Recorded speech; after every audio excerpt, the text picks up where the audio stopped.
Bonjour famille, c'est encore moi, Blackson Akunda pour vous servir. Vous qui êtes là-bas, retenez que c'est dur. Parce que ici, là, tout est mélangé.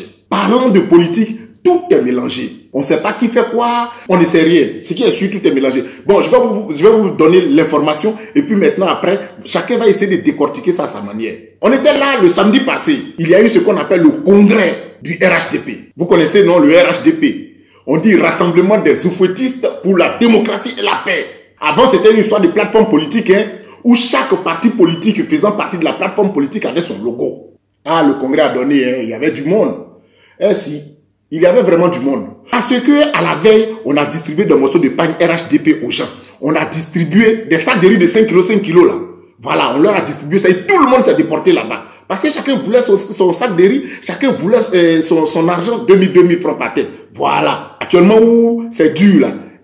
Tous les moyens sont bons pour se faire du sou, pour se faire à manger. Ça m'a fait penser en même temps au discours de Kandia Camara. Vous vous rappelez qu'elle a dit que Jean-Louis Billon était un politicien alimentaire parce qu'il pensait à son ventre. Mais vous avez remarqué que ça marche. Parce que le RHDP est passé par là pour pouvoir remplir son lieu de congrès. Ah, les gens étaient nombreux. Bon, pendant que le congrès avait lieu, il s'est trouvé que à Daoukro, vous savez tous, hein, que le président Henri Konan Bédié du PDCIRDA a décidé de quitter la plateforme politique qui s'appelle le RHDP. Donc a décidé de suivre seulement son parti politique qu'on appelle le PDCIRDA. Le même jour, je ne sais pas si c'était pour contrecarrer les gens, mais c'est le moment où M. Henri Konan Bédié a choisi pour souhaiter bonne et heureuse année 2019 à la jeunesse du PDCI. Ah, les artistes sont partis à Daoukro, les gens ont chanté, on a vu des gens danser. Mais dans les discours, les gens se sont lancés des pics. Ah oui, je ne vous dis pas.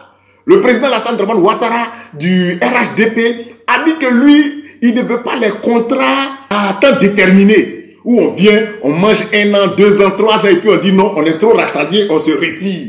Ça veut dire beaucoup de choses, hein.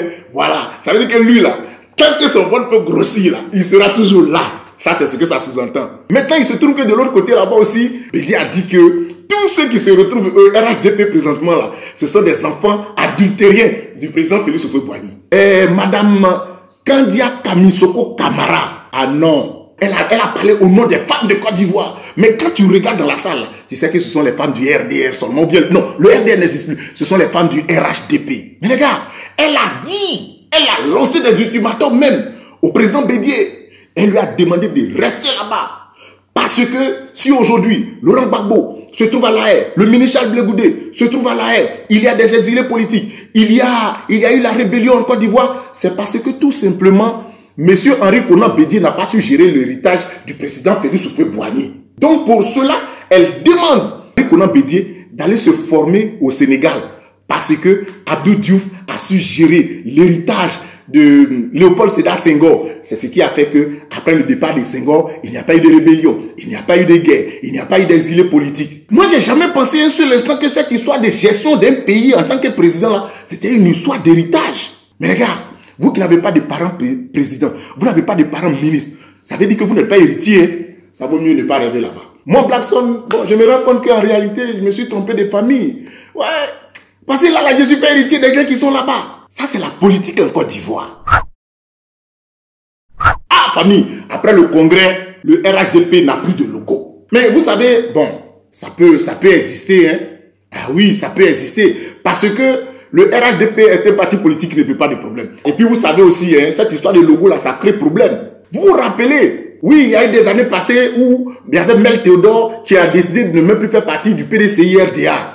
Et il voulait conserver le logo du parti. Bon, les grands du PDCI ont dit non, tu ne peux pas prendre l'éléphant parce que c'est pour nous. Il dit bon, je prends seulement la tête. On a vu, il y a eu problème de logo entre Pascal Affi-N'Guessan du FPI et puis Feu Aboudraman Sangaré. Pour éviter ça, je vous dis que le RHDP ne nous a pas présenté le logo. Mais le congrès, il y a eu beaucoup d'hommes, hein, et les gens étaient vraiment sapés. Il y avait des casquettes, il y avait des t-shirts, il y avait même des pailles. Je ne vous dis pas, dans les pailles là, ils ont mis la photo du président Houphouët-Boigny ici, et puis ils ont mis la photo du président Alassane Dramane Ouattara ici. Il a dit, hey! Vous savez, les gens ont décidé de suivre la trace du président Félix Houphouët-Boigny. C'est là que j'ai compris qu'en réalité, on peut suivre la trace de quelqu'un en empruntant un autre chemin. Parce que si on voulait vraiment suivre la trace Houphouët-Boigny comme il se doit là, on allait tous se retrouver au PDCIRDA. Hein. Mais on a décidé de suivre la trace de Feu Boigny en prenant un autre chemin. Quand j'ai réfléchi, j'ai trouvé que donc Soro Guillaume nous a menti.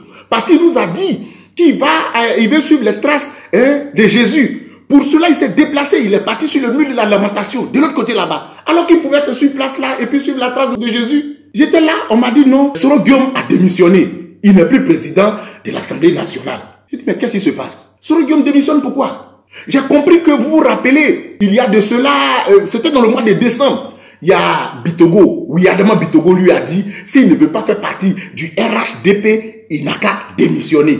Je voudrais savoir si c'était par rapport à ça que Soro Guillaume a démissionné. Ou bien, vous vous rappelez aussi, il n'y a pas longtemps de cela, il a eu son MBA en économie et il a dit qu'il devait aller chercher un stage quelque part. Peut-être que c'est par rapport à ça aussi, le gars il a rendu démission, il s'est cherché son stage, tu vois non, pour finir sa formation. Ou bien, peut-être que la nouvelle constitution aussi dit que tu veux être candidat à la présidentielle, il faut rendre ta démission 1 an plus tôt. Peut-être que c'est ce que Soro Guillaume a fait. Nous, on ne sait pas. Dans tous les cas, il nous a laissé toujours dans le flou. Mais selon moi, le gars est parti par rapport à par rapport. Soro Guillaume est devenu aujourd'hui caillou dans les chaussures des gens. Si on ne l'enlève pas, on ne peut pas marcher. Voilà pourquoi les gens commençaient à faire du vide autour de lui. Tous ceux qui tournent autour de Soro Guillaume sont tous limogés ou emprisonnés. C'est le cas d'Alain Lobognon. Ah oui, je ne vous dis pas. Alain Lobognon au tribunal. Je vous dis que tous les députés sont sortis. Ils ont fait marche de soutien pour soutenir Alain Lobognon. J'ai dit, ah, on dirait que le message est passé. Vous vous rappelez que là, il y a eu Charlie Hebdo en France, là. Voilà. Les gens sont sortis, ils ont fait marche de soutien pour soutenir les victimes de là-bas. Pourtant, il a eu même un attentat chez nous ici à Passau. Personne ne s'est déplacé. Et comme on a parlé de ça, peut-être que les gens veulent rectifier le tir. C'est par rapport à ça. Aujourd'hui, tous les députés sont sortis. Ils ont marché pour pouvoir soutenir M. Alain Lobognon. Ah, les gars, politique en Côte d'Ivoire, là, c'est mélangé, hein. Bon, les gars, c'était ma petite causerie de ce soir. Je voulais partager ça avec vous pour vous dire que le pays est mélangé. La chose la plus intéressante, c'est que ceux-là, ils doivent s'arranger pour ne pas que ce que nous avons vécu en 2011 là se répète. C'était moi, Black Son Akunda, pour vous servir. Ciao!